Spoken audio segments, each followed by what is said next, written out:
He's a rich CEO who trusts no one. After being betrayed by the woman he loved, Liam Hunter built walls higher than his mansion. But when a new maid enters his home, quiet, kind, and different, his suspicion grows. One night, he decides to test her, pretending to sleep, leaving money and jewels right in front of her. What she does next will shatter everything he believes about trust, love, and himself. This is the rich CEO who pretended to sleep and found the woman who woke his heart. Liam Hunter's mansion was the kind of place where silence had weight, thick, heavy, and intentional.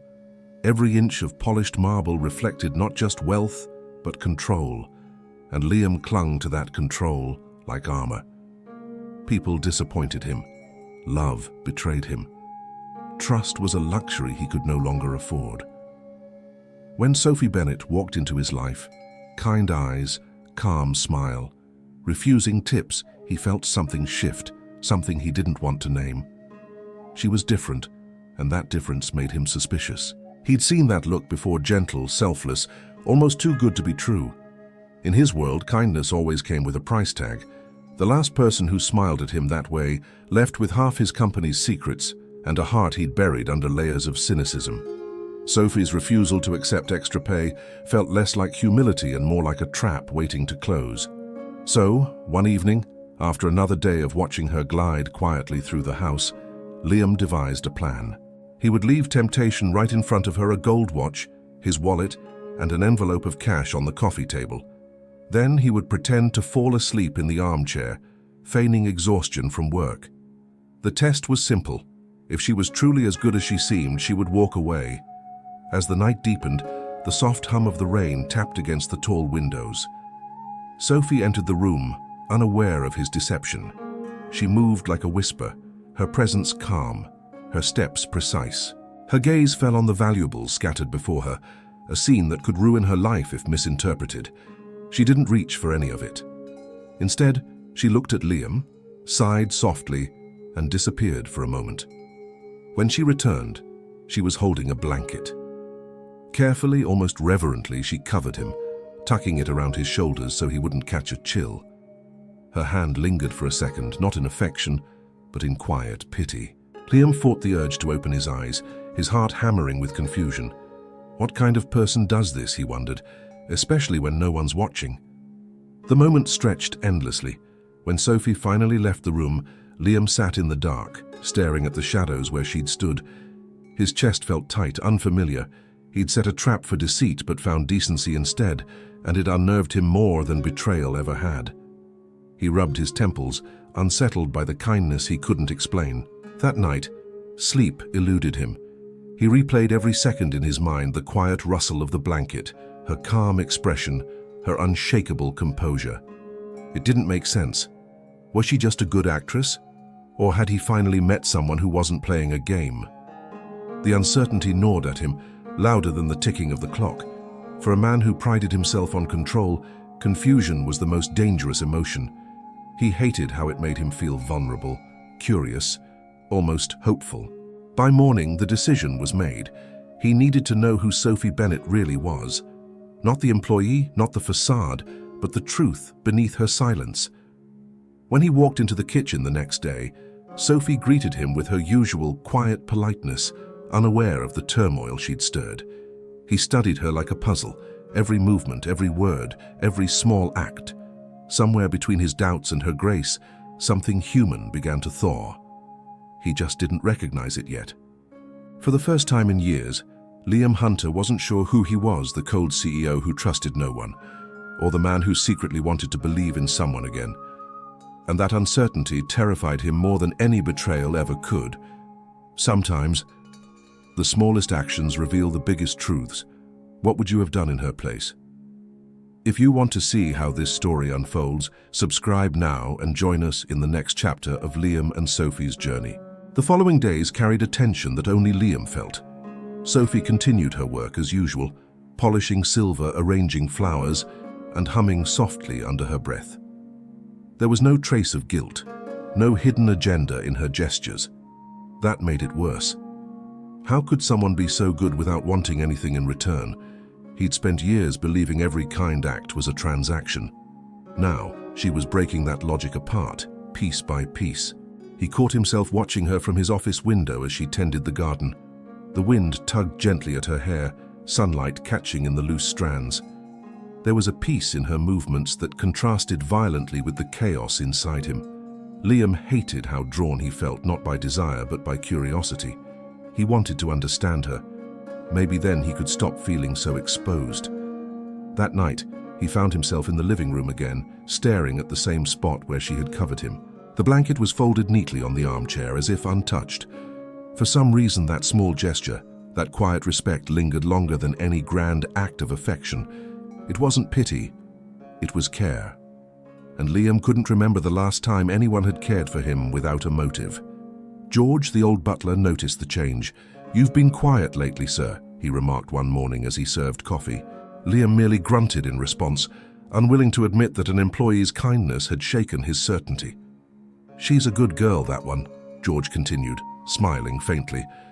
"Reminds me of your mother, always doing good when no one's watching." Liam froze at the comparison, his throat tightening. Sophie entered the room moments later, unaware of the weight her presence carried. She asked if he needed anything, her voice calm but distant. Liam wanted to say something, anything that wasn't cold or calculated. Instead, he just nodded, trapped in the prison of his own pride. He hated himself for it. Later that evening, he walked through the mansion, the echo of her footsteps following in his mind. Every act of hers, every unspoken kindness, began to challenge the walls he'd built. But the more his heart softened, the louder his fear grew. What if believing in her led to another fall? What if trust was just another illusion waiting to shatter? That night he stood by the window, rain streaking the glass, and whispered to himself, "I don't trust her. I can't." But deep down, he knew the lie tasted hollow. Sophie had done nothing to earn his doubt and everything to deserve his faith. In another part of the house, Sophie looked out her own window, unaware that her quiet decency had stirred a war in the man who paid her wages. She thought of him not as a monster, but as someone deeply lonely. In her heart, she wished he could find peace, never realizing she was becoming the reason he might. Liam went to bed that night feeling restless, the memory of that blanket still haunting him. He didn't know it yet, but the test he'd set to expose her had instead exposed him, and the emptiness he'd spent years denying. Liam hadn't realized how much the past still haunted him until Sophie's actions began to pull at old scars. In the quiet of his study, he remembered her Melissa, the woman who once promised forever but saw only numbers in his heart. She had used his trust like currency, leaving him hollow and cynical. Every smile Sophie gave him now reopened wounds he thought were sealed. Kindness looked too much like manipulation when you'd been fooled before. He stared at the framed photo on his desk, Melissa's face frozen in a smile that no longer hurt, yet still burned. "People don't change," he muttered, though the conviction wavered. Sophie's calm presence around the mansion made that phrase harder to believe each day. She greeted everyone with genuine warmth, no trace of performance. It was unnerving, as if she were proof that decency could still exist. In the mirror, Liam saw a man he no longer admired. Expensive suit, sharp jawline, and eyes that hid exhaustion better than emotion. He had built a fortress of control, mistaking it for strength. But Sophie, without knowing it, had found the cracks. Her quiet goodness seeped through like sunlight through dust. It terrified him because he didn't know how to live outside those walls anymore. One night, he dreamed of the test again.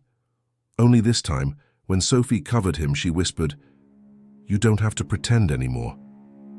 He woke up breathless, his heart pounding, as if caught in something both comforting and dangerous. He poured himself a drink, trying to drown the feelings before they took root. But no amount of whiskey could erase the warmth her presence had left behind.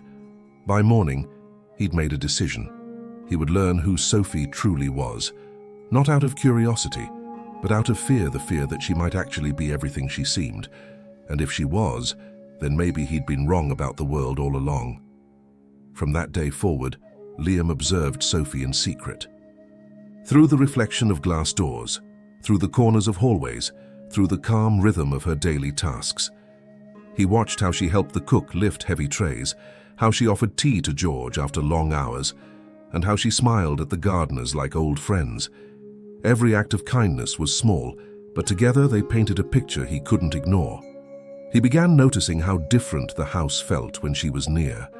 The mansion, once a cold monument to isolation, seemed to breathe again. Flowers stayed fresh longer, laughter returned to the kitchen, and even the staff began to relax. It was as if Sophie carried light wherever she went, the kind that didn't blind, but healed. Liam hated that he noticed. Hated even more that he liked it. When she entered his office to clean, he'd pretend to be busy, though his eyes followed her reflection in the window. She never lingered, never intruded. Her silence wasn't submission, it was serenity. "You're too calm," he once muttered under his breath. Sophie looked up, confused, then smiled softly. "It helps me think," she said, and left before he could respond. The simplicity of it haunted him all day. That evening, George approached him again. "She's earning everyone's trust, sir," he said with a hint of pride. "Maybe she's earning yours too." Liam laughed, but it came out forced. "Trust," he replied, "isn't something I hand out like coffee." Yet when he looked at the untouched cup beside him, he wondered when bitterness had started to taste so familiar. By the time night fell, Liam realized something had shifted. Sophie wasn't just another employee, she had become a mirror. Every gentle word, every humble action reflected back what he had lost: humanity. And for the first time in years, Liam Hunter, the man who trusted no one, began to fear not being worthy of someone's faith. Liam's mansion, once ruled by silence, now echoed faintly with traces of life. He began to notice details that had long escaped him: the scent of jasmine Sophie preferred when cleaning, the way she hummed softly as sunlight spilled through the curtains. These moments, small and fleeting, disarmed him more than any business rival ever could. For years, he'd armored himself in indifference, but Sophie's kindness chipped away at it, quietly, persistently. She never tried to impress him, never sought his approval. When the gardener injured his hand, she stayed late to help him finish his work. When the cook's daughter fell ill, Sophie took her own lunch break to prepare soup. Liam watched all of it from the shadows of his study, his heart tightening at every act of compassion.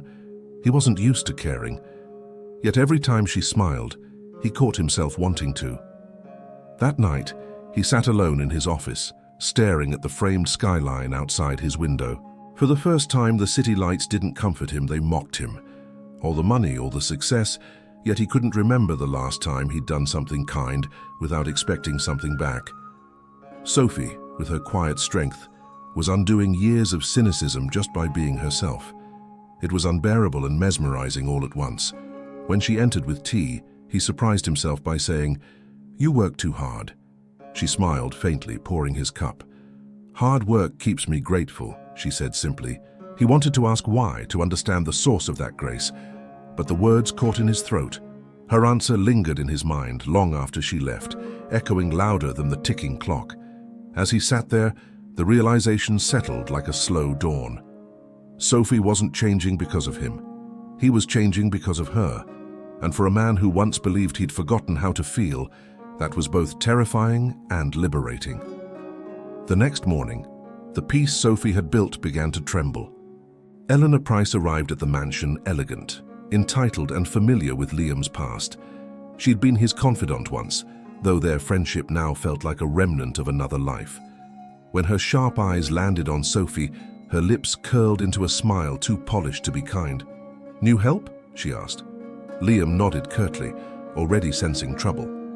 Eleanor had a way of exposing people's insecurities, and Sophie's gentle composure intrigued her.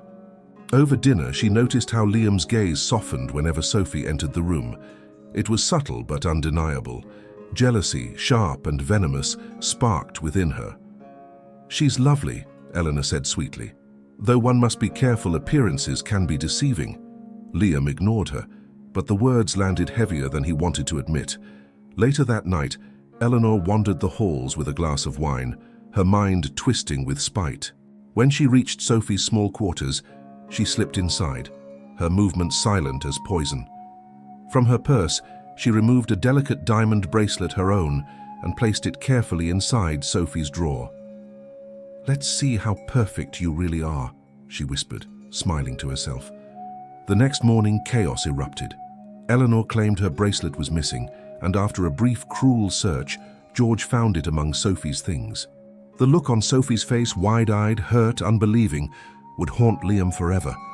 He wanted to defend her, to trust her, but his old fear clawed its way back to the surface. "I didn't take it," Sophie pleaded softly. "Please, you have to believe me." But Liam didn't. Not yet. The shadows of betrayal screamed louder than the truth in her voice, and when he uttered the words, "You're dismissed," something in both of them shattered something that neither money nor apology would ever fully mend. The silence in the mansion was heavier than ever. After Sophie's dismissal, the air felt colder, emptier, as if even the walls mourned her absence. Liam tried to convince himself he'd done the right thing. Betrayal, after all, always came wrapped in innocence. Yet every time he replayed her trembling voice, "You have to believe me," something in his chest ached. He had seen lies before, but Sophie's pain hadn't looked like one. George, loyal and wise, refused to let the matter rest. "Sir," he said carefully, "there's something you should see." From the security footage, Eleanor's image flickered, slipping into Sophie's room when she thought no one was watching. Liam's blood ran cold.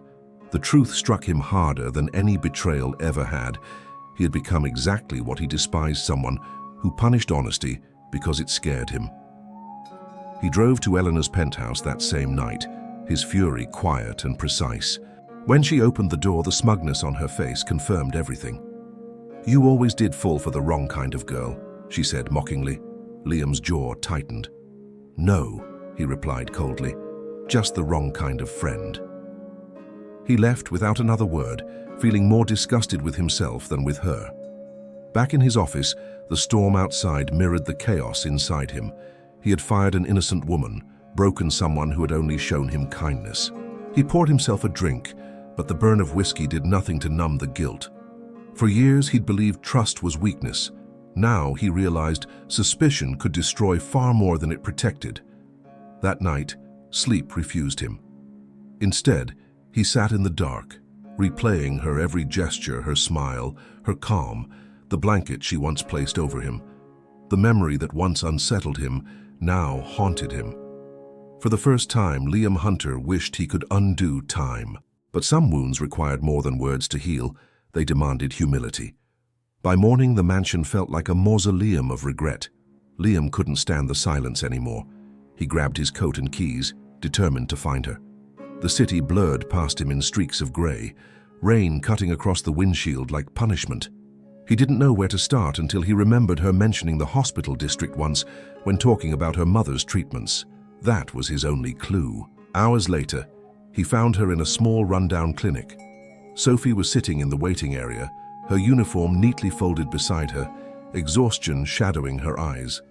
When she saw him, her face froze not in surprise, but in quiet disappointment. "You shouldn't be here," she said softly. Liam's throat tightened. "You were right," he replied, "about everything." Sophie didn't answer. The air between them felt thick, filled with things neither of them knew how to say. Finally, he broke the silence. "Why didn't you tell me about your mother?" She looked away. "Because it wouldn't have mattered. You'd already decided who I was." The words cut deeper than she knew. Liam wanted to apologize, but apologies felt too small for the damage he'd done. He offered to help with her mother's treatment, but Sophie refused firmly. "You can't buy back what you broke," she said. Her calmness hurt more than anger would have. Liam nodded slowly, understanding that forgiveness wasn't his to demand. "Then at least let me earn back your trust," he murmured. Sophie turned to leave but hesitated. "Trust isn't earned with money," she whispered. "It's earned with time." As she walked away, Liam realized he wasn't chasing redemption anymore. He was chasing the part of himself she'd awakened, the man who wanted to believe in good. And though she didn't know it yet, he intended to prove it, no matter how long it took. Days passed, but the guilt didn't fade. It followed Liam everywhere, in the echo of empty rooms, in the untouched meals, in the mirror where his reflection looked more like regret than power. He had built his empire on control, Yet now he couldn't control the ache inside him. He'd wronged someone who had done nothing but offer kindness, and the weight of that truth grew heavier each day. One afternoon, unable to bear it any longer, he returned to the clinic. Sophie was leaving with a bag of medicine, her expression calm but tired. "Sophie," he called out, his voice breaking slightly. She froze but didn't turn around. "I came to say I'm sorry," he said, stepping closer. "Not because I expect forgiveness, but because you deserve to hear it." The sincerity in his tone silenced the busy street around them. Sophie turned slowly, her eyes unreadable. "Sorry doesn't erase what you believed about me," she replied softly. "You looked at me and saw a liar, not a person." Her words hit him harder than he expected. "You're right," Liam admitted, "and I'll regret that for the rest of my life, but please let me make it right." Sophie hesitated, seeing something new in him: vulnerability, raw and real. After a long pause, she sighed. "You can't make it right overnight," she said, "but you can start by treating people like they matter, not like they're part of your test." Liam nodded, every word carving itself into his conscience. "Then that's what I'll do," he said firmly. Sophie looked at him one last time before turning away. "I'll finish my duties at your house," she said quietly. "Then I'm leaving for good." As she walked off, Liam felt both relieved and broken. She hadn't forgiven him, but she hadn't shut him out completely either. It was a start, a fragile thread of redemption, and he intended to hold on to it, no matter how painful the unraveling. When Sophie returned to the mansion, it was as though the house itself exhaled. Liam noticed the difference immediately: the sound of her footsteps, the warmth she brought with her presence. But things weren't the same. She was polite, professional, and distant, her kindness now shielded behind invisible walls. Every word between them carried the tension of something broken trying to mend. Liam respected her distance. Instead of commanding, he began listening. When she offered suggestions about the staff's routines, he took them seriously. When she spoke of small improvements around the house, he implemented them. It wasn't about control anymore, it was about learning. The transformation was slow but visible, and even George couldn't hide his surprise. "I never thought I'd see you smile again, sir," he said one morning. Sometimes Liam would catch Sophie glancing at him, curiosity flickering behind her guarded eyes. He never pressed it. Instead, he showed change through action: shorter work hours for the staff, new healthcare benefits, and even taking time to visit George's ill wife. Each gesture wasn't about redemption anymore, it was about meaning. For once, Liam was doing good without an audience. Sophie began to notice. One evening as she closed the kitchen, she saw Liam helping the gardener carry tools in the rain. It was such an ordinary sight, yet it felt extraordinary. Maybe, she thought, people could change not perfectly but sincerely. Still, she kept her heart guarded. Forgiveness wasn't about forgetting, it was about trusting time to prove truth. For Liam, that silent acceptance meant everything. The house no longer felt like a monument to loneliness, but a place of quiet rebirth. And though Sophie's eyes still carried distance, he could sense it, the faint warmth of hope returning, like sunlight after a long storm. Weeks passed, and Liam's transformation deepened in silence. He no longer sought to impress Sophie, but to honor what she had awakened in him: empathy. One afternoon, he overheard her speaking softly with George about her mother's worsening condition. Her voice trembled with exhaustion, though she tried to hide it. That night, Liam made a decision. If kindness couldn't fix the past, maybe it could heal part of the present. Without telling her, he arranged for Sophie's mother to receive the best private care in a nearby clinic. The expenses were handled anonymously through a foundation he quietly funded. He wanted no gratitude, no recognition, only the peace of knowing she was safe. When the news reached Sophie, her relief was overwhelming. But when she learned who was behind it, the gratitude turned to humiliation. She stormed into his office, her eyes flashing with restrained anger. "Why would you do this?" she demanded. Liam stood, startled by the emotion in her voice. "Because you and your mother deserve it," he said softly. "You don't owe me anything." But Sophie shook her head. "That's not the point. You're trying to buy forgiveness, Liam, And I don't need your money, I needed your trust. Her voice broke slightly at the last word. For a long moment, neither spoke. The silence stretched between them like a wound reopening. Liam finally whispered, "You're right. I thought doing something good would fix what I broke, but I still don't understand what trust feels like. I'm still learning." Sophie looked at him, the man who once seemed untouchable, and saw sincerity laced with sadness. "Then learn without using your fortune as a crutch," she said quietly. She left the mansion that night, suitcase in hand. As the front door closed behind her, Liam felt a familiar emptiness return, only this time. It came with understanding. Kindness without trust was still hollow. And though he could give her the world, it meant nothing if she couldn't believe in him again. The rain returned that night, fierce and relentless, as if echoing the turmoil in Liam's heart. Hours passed, but he couldn't sit still. Sophie's absence pressed on him like gravity, unbearable and unyielding. When George mentioned that she'd taken a late bus home through the storm, Liam didn't think twice. He grabbed his coat and keys, determined to find her. The man who once avoided vulnerability now chased it through the pouring rain. He found her walking along the dimly lit street, soaked to the bone, her suitcase dragging behind her. He stopped the car and ran toward her, the rain blurring his vision. "Sophie!" he shouted. She turned, startled, then sighed. "Liam, go home," she said tiredly. "This isn't your problem anymore." He shook his head, breathless. "You are my problem. You always have been, because you made me care when I didn't want to."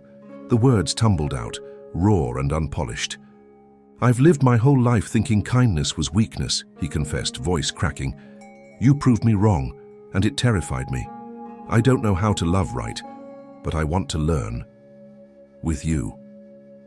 The sincerity in his tone cut through the storm louder than thunder. Sophie's eyes softened, the anger dissolving into something fragile compassion. She stepped closer, raindrops clinging to her hair. "You can't just say that, Liam," she whispered. "You can't change overnight." He nodded, drenched but steady. "Then I'll change slowly," he replied. "I'll start by earning what I threw away, your trust." For the first time, Sophie saw not the CEO, but the man flawed, frightened and real. She wanted to believe him, though part of her still feared the fall. The storm began to ease, the rain thinning to a drizzle. Sophie finally said, "If you want to prove it, stop talking. Start living differently."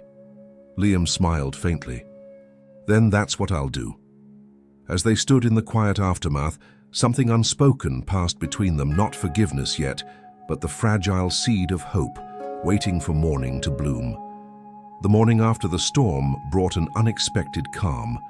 The air smelled of rain and renewal, the world washed clean for a moment. Liam sat in his office, replaying every word Sophie had said. Stop talking. Start living differently. It echoed like a vow he hadn't realized he'd made.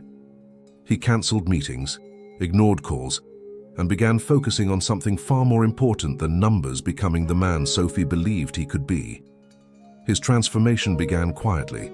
He restructured his company's charity programs, offering real benefits to employees who needed help.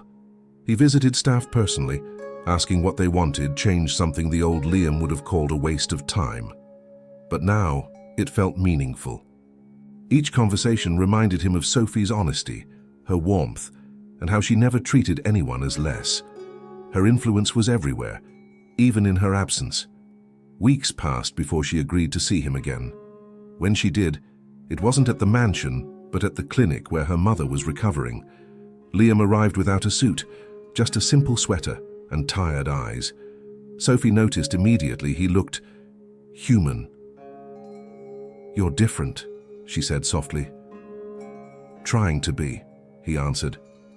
"Not for you, for me." It wasn't a grand speech, but it was honest, and that made it powerful.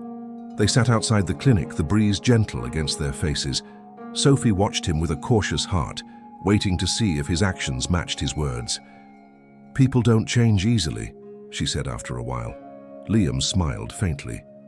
"No," he replied, "but they can try, especially when they finally meet someone worth changing for."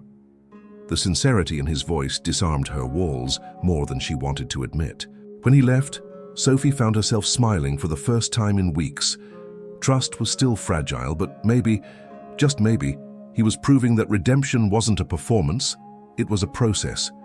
And she was starting to believe he meant every word. 2 months later, the mansion looked nothing like the fortress it once was. Laughter drifted from the kitchen, music played softly in the halls, and Liam himself seemed lighter, not because he'd regained control, but because he'd finally let go of it. Sophie had returned, not as a maid this time, but as the new household manager. It was George's idea, and even Sophie had to admit it felt right. Her new role came with more responsibility, but also with respect. She managed schedules, staff, and even helped Liam organize charity events through his company. Working beside him every day was both strange and natural. Their conversations no longer carried tension, just a quiet understanding that something deeper was growing between them. Trust had become the language they spoke without words. Liam often found himself watching her as she worked, not with the suspicion that once defined him, but with admiration. She had restored more than just order to his home, she had restored purpose to his life. "You've changed everything," he told her one afternoon. Sophie looked up, smiling. "No," she said gently. "You just remembered who you were before life made you forget." The bond between them deepened naturally. There were no confessions, no declarations, just moments that spoke louder than words. A shared cup of tea after long days, a quiet walk through the garden at dusk. The silence between them was no longer heavy. It was comforting, filled with unspoken emotion and newfound peace. For the first time in years, Liam Hunter didn't fear vulnerability. He embraced it. And as he looked at Sophie under the golden hue of sunset, he realized something profound. Love wasn't about grand gestures or perfect timing. It was about healing, forgiveness, and finding someone who saw you at your worst and stayed anyway.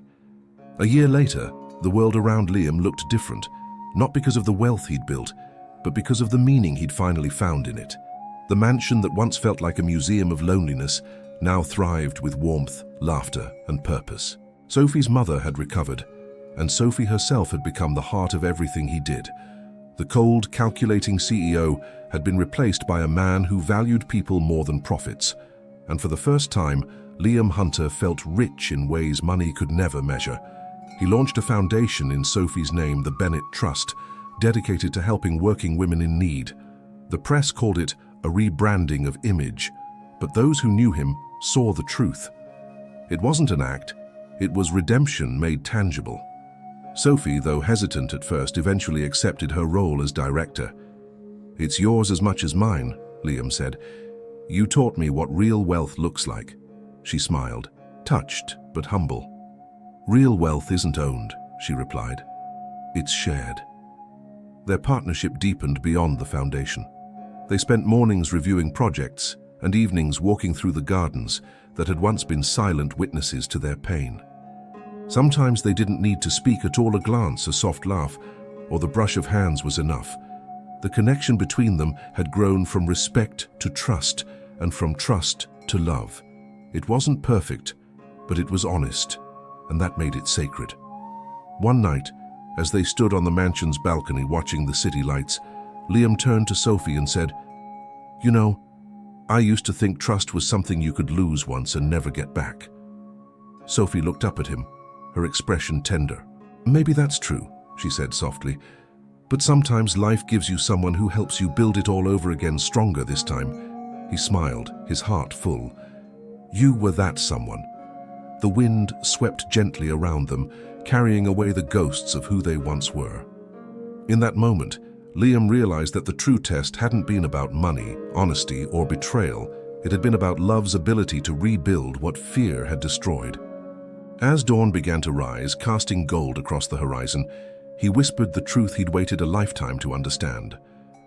"I tested you once, Sophie, but you're the one who taught me how to believe again." In the end, he learned that real wealth isn't what you keep, it's what you give. Trust, love, forgiveness, the things no fortune can buy. If this story touched your heart, tell us what moment moved you the most. Don't forget to like, subscribe, and share, because sometimes one story is all it takes. to remind us what it means to be human.